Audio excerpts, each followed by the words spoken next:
Hey guys, Dr. Michael Tang, physiotherapist. In this video, I'm going to be going over how and why I use a gait belt as an alternative to the monkey feet and the Tib Bar.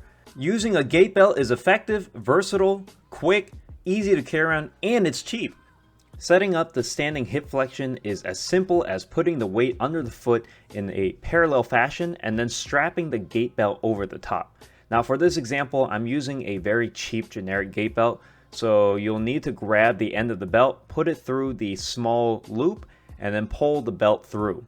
And then loop it over, which locks it in place.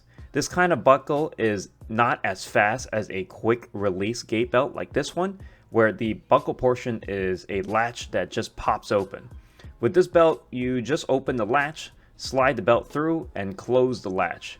When you're all done, you just open the latch and it's all done. But the major downside to this quick release buckle is that if you tug too hard on the belt, it will come loose, which is obviously not what you want.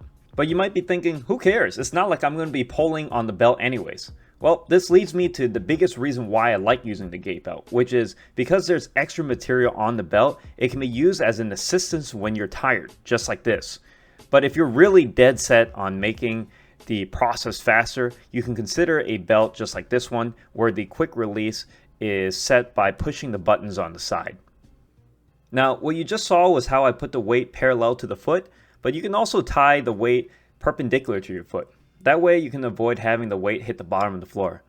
I found the easiest way to get it set up is by first having the weight on the floor and then double wrapping the belt under the weight handle, and then from there loop it over the top of the foot to lock it in place.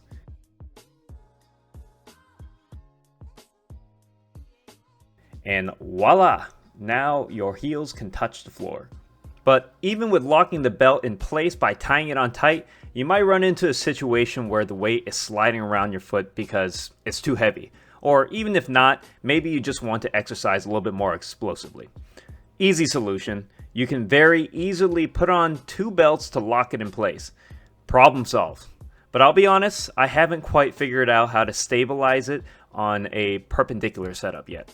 Now, you can very easily transition from the standing hip flexion exercise to the tibialis raise because the setup is the same whether the weight is parallel or perpendicular.